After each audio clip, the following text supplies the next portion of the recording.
Before I begin today's message, I just want to inform the congregation that everyone seems to be in good condition through this pandemic. So hopefully and prayerfully that will continue. As a member of the senior generation, I have the privilege to look back upon the many experiences of life which I have had. Hopefully, these experiences have had a positive influence upon who I am today. In most instances, the greatest positive contributions seem to be at the time of the worst negative experiences I had to confront and live through. The road I traveled presented everything from relationship breakups to economic hardships to near-death health issues and to a devastating disaster destroying much of my personal belongings and treasures. This is just to mention a few experiences. But it was not only the challenges presented by what could be called negative events that contributed to who I am today. It was also the challenges of normal activities which have had their lasting imprints upon my life, such as education, jobs, leisure time and social activities, personal projects and relationships. Whether these life experiences have had a positive or negative influence upon my life has depended upon the sacrifices I made or did not make to overcome or meet the challenges they presented.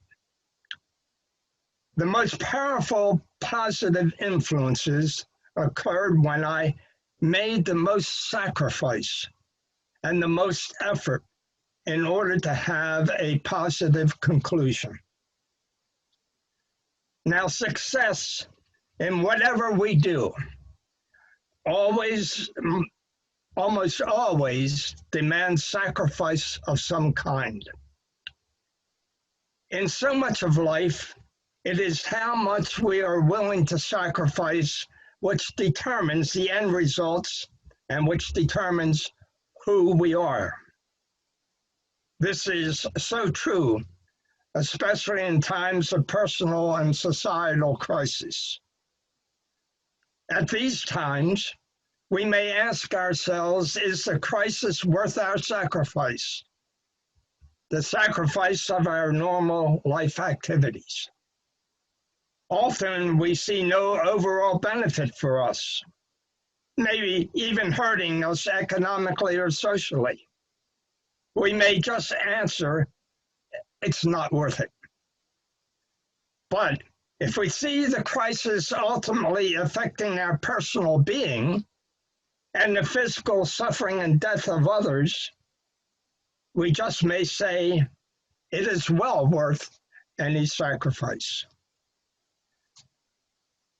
There is a post on Facebook, which appeared yesterday, which dramatically speaks to this. It shows a man being interviewed. The interviewer began, you prefer to save the economy, knowing that many will die from it? How many dead you consider acceptable to save the economy? The man paused, then answered, acceptable? Maybe between 70, probably 700. The interviewer responded, 70, is that okay? Let us show you 70 people. With that, there appeared a collection of 70 people. The man turned and looked startled. It's my family. The interviewer then asked the startled man, "And now what do you think would be an acceptable number?" The man answered teary-eyed, "0." Then a little boy ran from the crowd shouting, "Daddy." The point of me including this emotional post is not to diminish the fact that we are as a nation having a difficult dilemma between people suffering great economic hardships and people suffering and dying from this pandemic.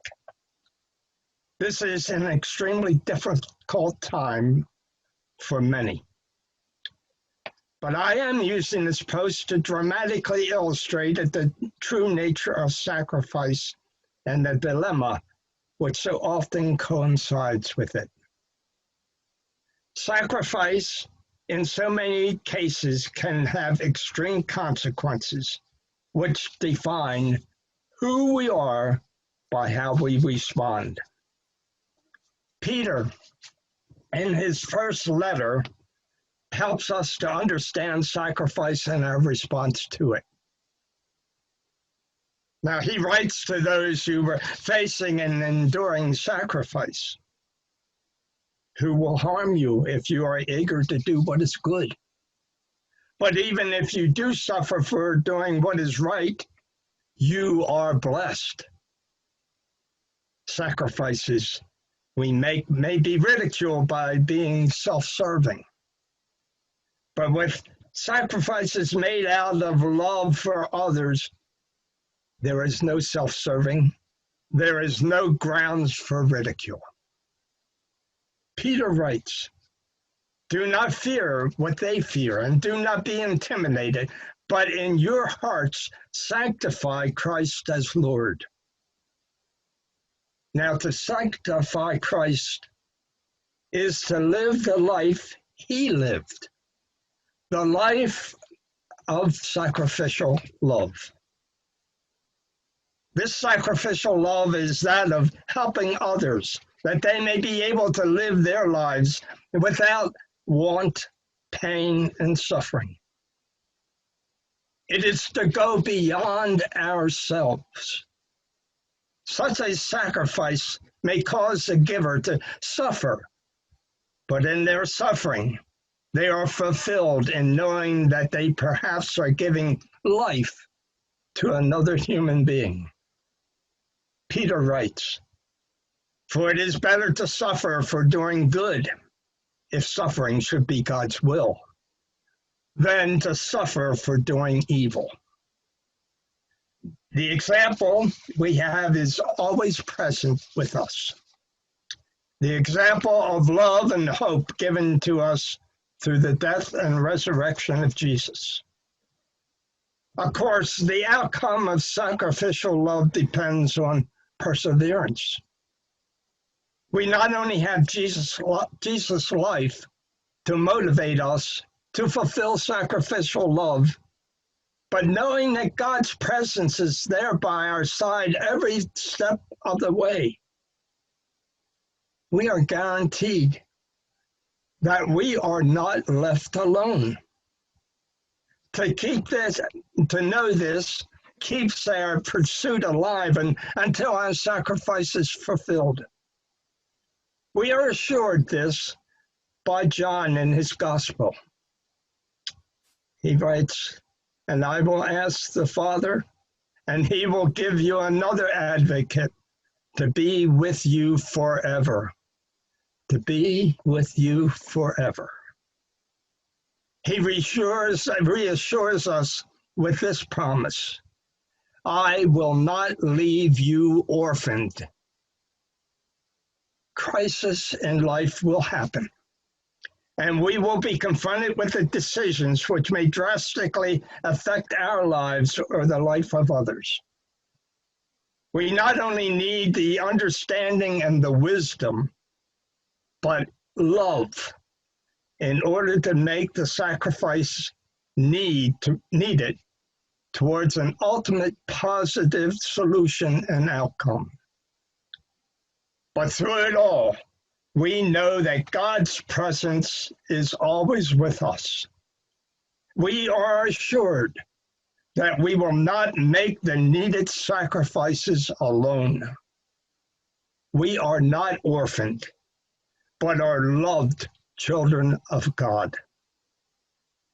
This will lead us to realize that in the end, we will not look upon our decision as a sacrifice, but as a gift of love. Amen.